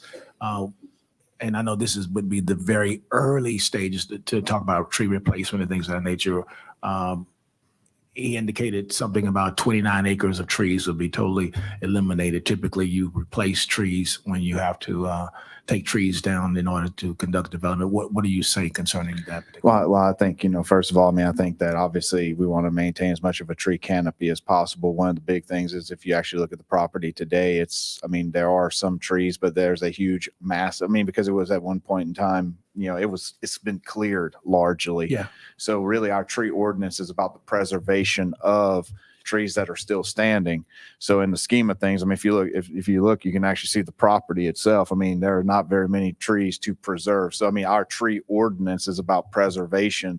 There's not much to preserve there. Actually, the area where all the trees stand are actually mostly on the 9.44 acres that would then be designated as a park, which would be remaining as a low impact trail system. In perpetuity at that point would be basically like a small wildlife refuge type of development. So really what you're seeing is as you see a picture of the property is that our tree ordinances deals with preservation of what's currently standing. There's not there. And what is a large density of the trees would actually be going into basically a reserve that would be going into that park system. I'm not sure if any study has been done as far as what type of tax revenue this city will probably gain as a result of the population. I think that was actually, about 200,000? Actually, that is in I think it was on there. Yeah, he actually did. It was around 200, some 220, something like that. Yeah. Yes, it's well over $200,000 per year. Are there other questions or comments? Yeah. Council Simpson. I guess from my clarity, this is about rezoning primarily, right? Okay. And this project, if approved, is being done in conjunction with some other projects that are going on, one being Hughes Road being rebuilt and the drainage diversionary canal, right? That I think is 80 feet right now and is going to be expanded to 200 feet. Yes. Okay. Some of the things that I had heard from the citizens leading up to this was one that they would prefer single family residential homes in place of this commercial deal. Could we talk a little bit about the numbers versus if this was for the city in terms of tax revenue, something we covered at the comprehensive plan, if you could kind of bring that back up as well. Sure. So, and I think, we could always run, have spreadsheets run and all that stuff. But, one of the big things is which Daniel didn't really, he talked about, but didn't necessarily put in his numbers was, as you can see, whenever he was doing Forest Cove generates 89,000 as a development per year for the city. Bayou Maison and Bayou Bend is like around $178,000 and $158,000 per year. He's running those numbers basically based on assuming that a lot of those exemptions are not there. but actually the apples to apples, once you start taking homesteading and then the freezing and those things that will not be attributable to the commercial, the disparity is much larger. To give you one example, we kind of ran just because early on there was a proposal which was kind of presented out was a Forest Cove style of development. Here are the problems we ran into to make it financially feasible. Number one is no park space at all. And I think it's also important to kind of keep in mind too, this property is under contract. It's going to get sold. It is under contract. I think that's one of the things that needs to be understood kind of at the outset, like this property is going to transfer in ownership. Okay. So that's pretty much going to happen. Now, what I would say is that when you're talking about a single family development, the only way they were going to make that work is number one, city was probably going to buy the diversionary canal land back. Probably. If we're talking about how do you financially make it feasible. Number two, there would have been a PID overlay so that people would have not only bought a home, but then they would have also gotten that $3,000 bill on an annual basis on top of that. Okay. At least. You will also have no park space because they're going to have to take whatever wetland delineation, save that wetland delineation, which is not a huge acreage of the property, save that, and then all the rest would be single family homes. How many of the trees would they have to preserve? I don't know. Probably a lot less than, I can pretty much say less than them giving us the park space to, and actually, it was in that time whenever that was proposed, and Daniel did come to me and say, this was the proposal. I said, this is not good. This is just not really, I know it's single family. I know it's large lot, but PIDs with no, park space, no, losing all that bayou frontage. I mean, all that bayou frontage is would be gone largely from us. And then the diversionary canal, having to negotiate the canal, which, Daniel's been very gracious all along. So I know I'm saying that, buyback, maybe that wouldn't necessarily be the case. We didn't even get that far because of some of the other issues. So when I asked him to go back and reformulate, he had already given up on that first, design anyway. And when he came back with this one, obviously no PIDs, MUDs, SUDs, SIDs, all these other, acronyms and alphabet soups, it's a rental, but it's a high quality rental in his in his PD application. And this is very important to keep in mind. A lot of if tomorrow he wanted to do single family homes, the city has no authority by the state legislature, right? Your legislator. The city has no authority to make them use certain material to build that home. They can't do it by state law. So if he tomorrow, if this doesn't pass and he decides to do single family home, and he decides, I'm going to cram as many homes on this property as I can because I have to make it work. And I'm not going to use quality material. There is not one thing the city of Dickinson can do to stop him because the state legislature took that power away from cities. Okay. What this PD does provide, which I think is a really big negotiation tool on the city side, was that Daniel agreed to a set of materials as if the state legislature had not given away the farm, and so he is going to have to build to a certain quality standard that single family homes do not even have to adhere to today.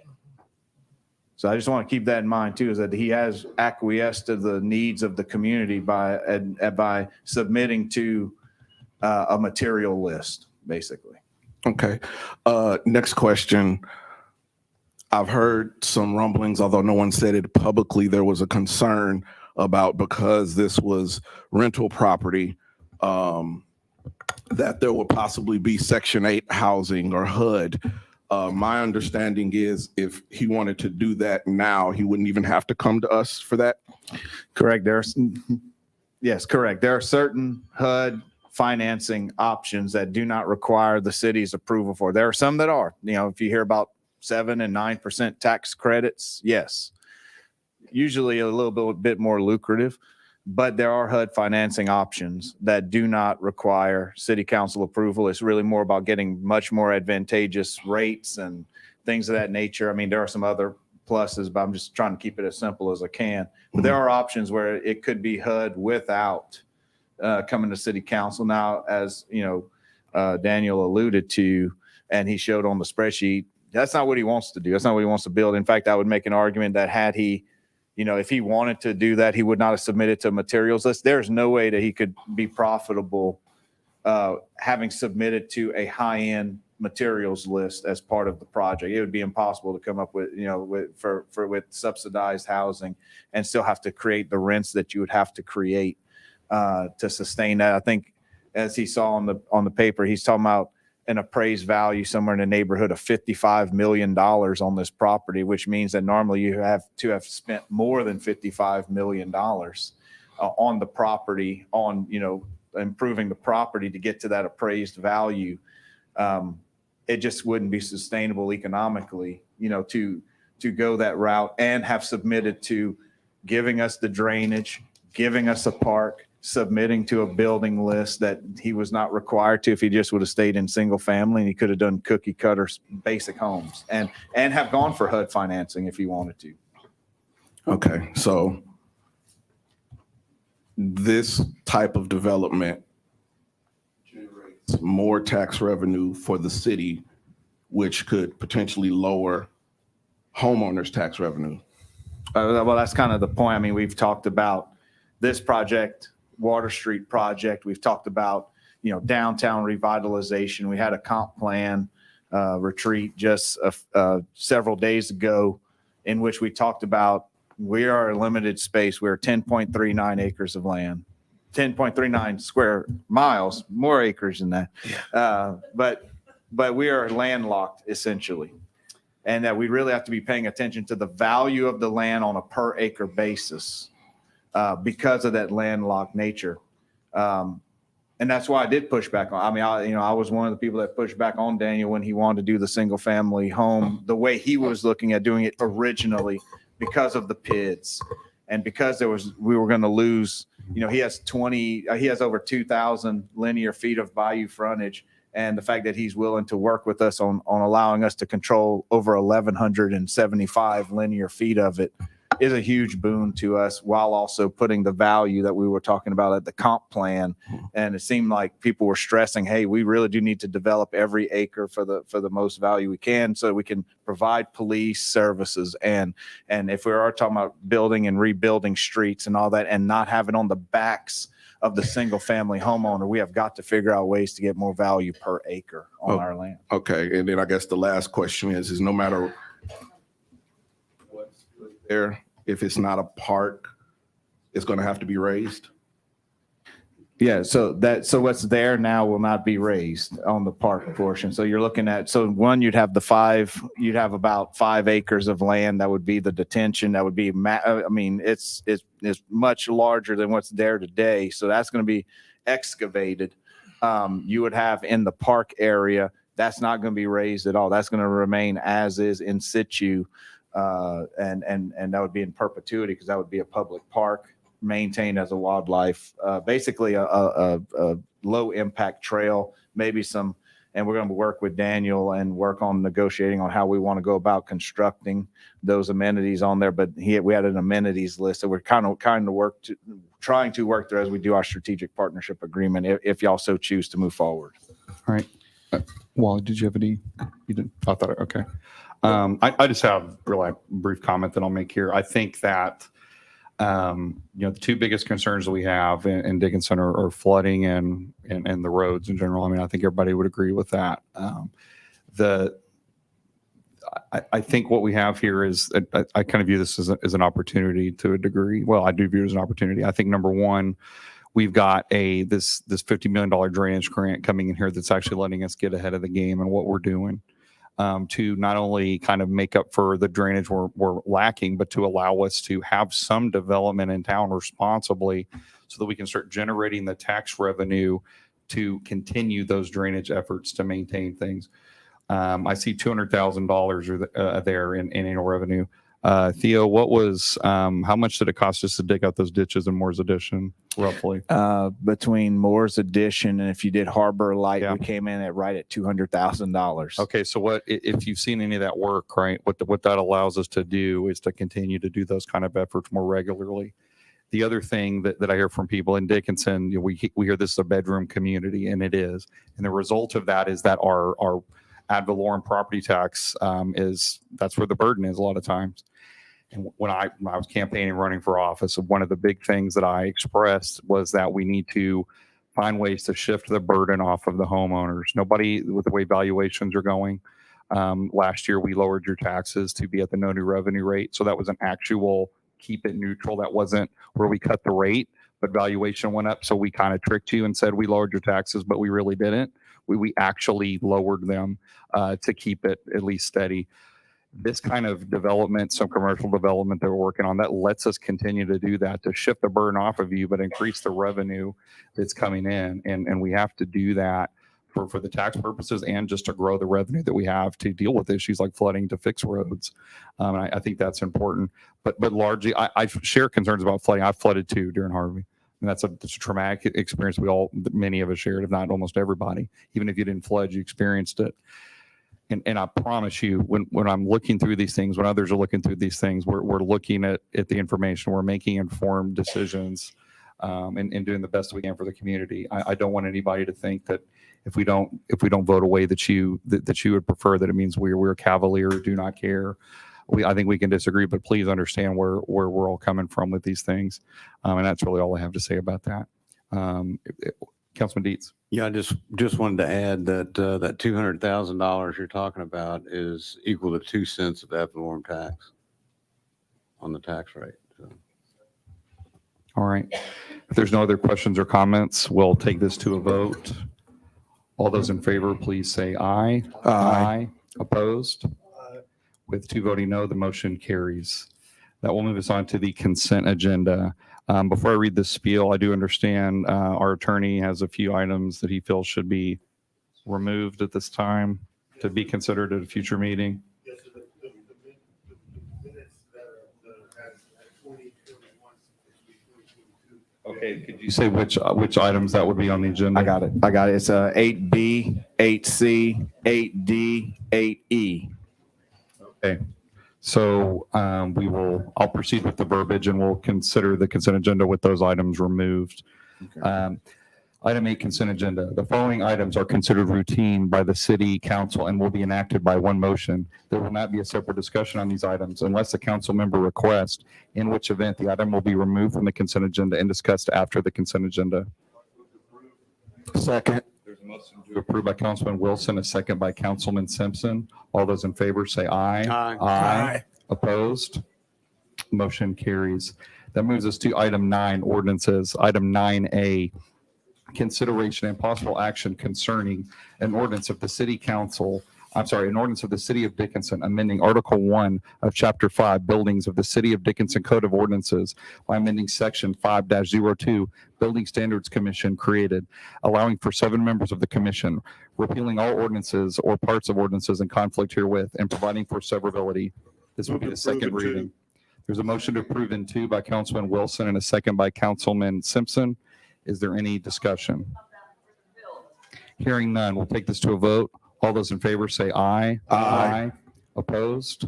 Motion carries. Item 9B, consideration and possible action concerning an ordinance of the City of Dickinson, amending Chapter 18 of the City of Dickinson Code of Ordinances by amending Section 18-28, Establishment of Board, and Section 18-34, Conditions for Variances, to establish Board of Adjustments authority in a manner consistent with amended state law, repealing all ordinances or parts of ordinances in conflict herewith, providing for severability, and providing for a penalty not to exceed $200 for a violation of the ordinance. Move to approve in 2. Second. There's a motion to approve in 2 by Councilman Simpson, a second by Councilman King. Is there any discussion? Hearing none, we'll take this to a vote. All those in favor say aye. Aye. Opposed? Motion carries.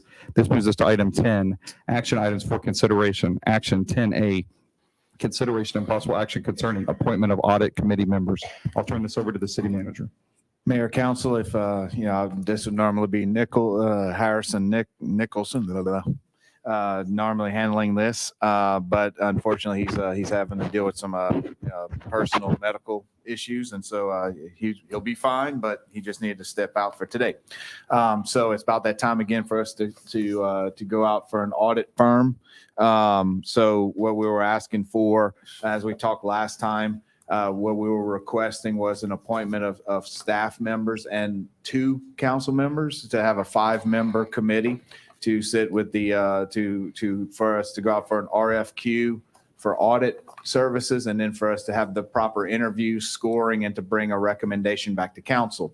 The 3 staff members that we made a recommendation for was Harrison Nicholson, since he is CFO after all.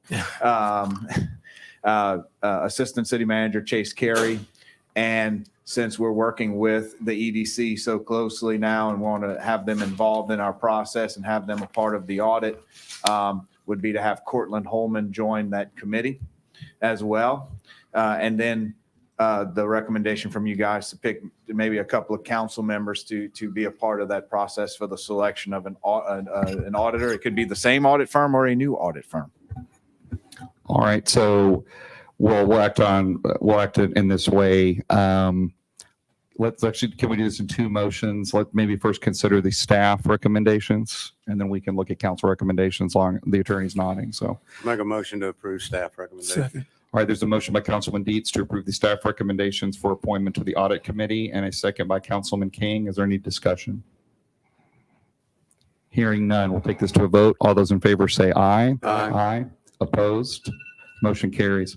All right, so the other issue that was brought up would be for potentially members of council. Did you say 2 or whatever? Any as you want, but I was just saying 2 to keep it to a 5-member. Okay. I recommend the mayor and Councilman Dietz. Are you gonna, that might be a bad idea. Well, I don't know. We're short. How fast are we looking at doing this? We're hoping to have it done by May, but that doesn't stop him from being Yeah, on you it. can still do it. You if can do want. it even after you're no longer council. I mean, I know Councilman Decker's expressed an interest in it. He's got some credit union background that might come in. So is that, you would accept that? Okay, so he's declining the nomination, I think. Did you decline the nomination? I'm just making another Okay. suggestion. I'm not withdrawing. Sorry, I my interpret vote. that as you declining, but I'll accept the nomination. Is there a, I'll amend my nomination Okay. if I get the second to amend. sorry, Wally didn't want you anymore. I'll recommend Mayor Skipworth and Councilman Okay. Decker. Is there a second for that? Okay, a second by Councilman Schrader. Is there any discussion? Hearing none, we'll take this to a vote. All those in favor say aye. Aye. Opposed? Motion carries. Okay, item 10B, discussion concerning administrative services agreement between the City of Dickinson and the Dickinson Management District Number 1. I'll turn it over to the city manager again. Yep. And what you'll notice on 10B and 10C is that we do not have an action on this item. This is really just kind of give you guys a little bit of an update on what's going on as we're trying to finalize an administrative services agreement. One of the things is that the management district is currently without any staffing other than whatever the city can provide. And sometimes the president of the board, who happens to also be a councilman, Johnny Simpson, reached out to me, and we do have some needs on the administrative front to take care of minutes, agenda, and so forth, and has expressed an interest in helping to offset the cost of us adding a staff member, and for us to be able to provide some IT services and a few other things that they would like to be able to do utilizing some city staffing. And so we're finalizing an agreement, actually have it sent to Brandon Davis for his review to kind of look over the agreement and so forth. Similarly, on the EDC one, if I'll just go ahead, if I can I take them in tandem since they're just, okay, just want to make sure. Okay. Kind of similarly, just want to make sure. I don't want to don't want you to beat me down, sir. He'll stop you. Or to stop you. Be careful. But no, I was wanting to say is that, so on the EDC, same situation where we're looking at having administrative support for the EDC. One of the big issues there is that we want to make sure that we are providing all the services that the EDC needs. so one of the things that we talked about between the city management district and EDC is for us to add a couple of services. One is that we do need more IT support if we're going to be taking on the EDC. They currently use PC and cable, spend quite a bit on that. And trying to get them off of that would be advantageous. Another area as well is for us to add some GIS mapping capabilities that the city currently doesn't have in-house, something that the EDC desperately needs. The management district could have a use for as well, especially as they're working toward having a more robust organization using the sales taxes that are generated to do some things. So just want to let you know, hoping to bring to you guys on March 22nd, something that's fleshed out, has been legally reviewed with numbers that have been kind of looked at by parties of both boards. One of the things that I can say is that while the management district would be adding, it would be a whole cloth cost addition because they're currently not paying anything in any way to the city for any type of services.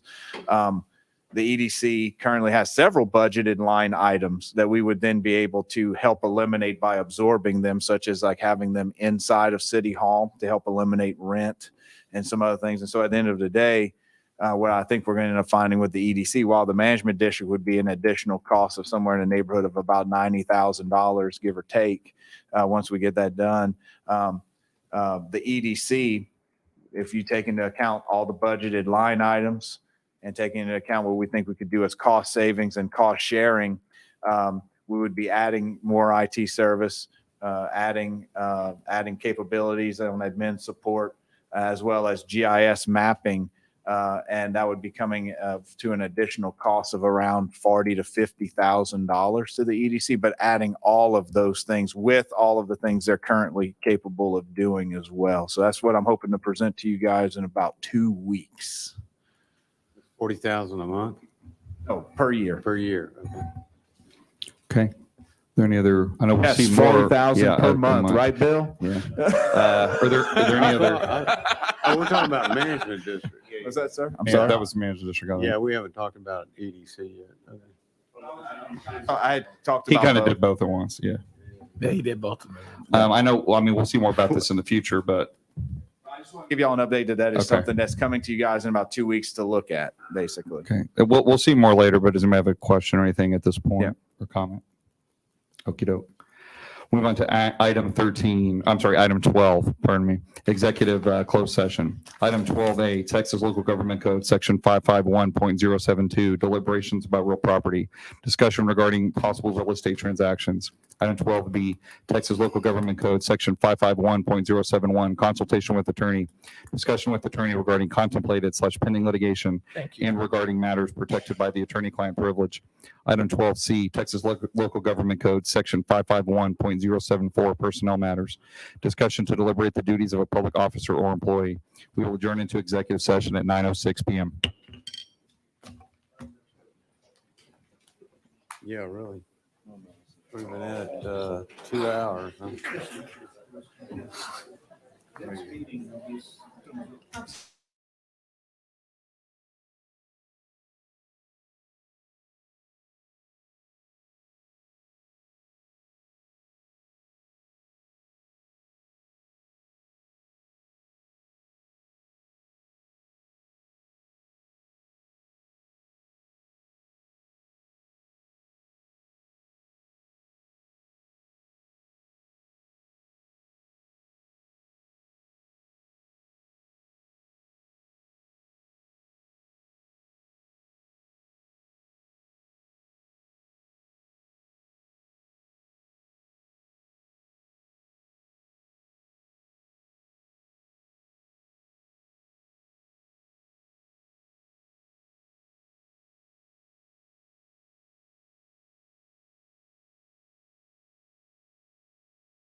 Just a moment.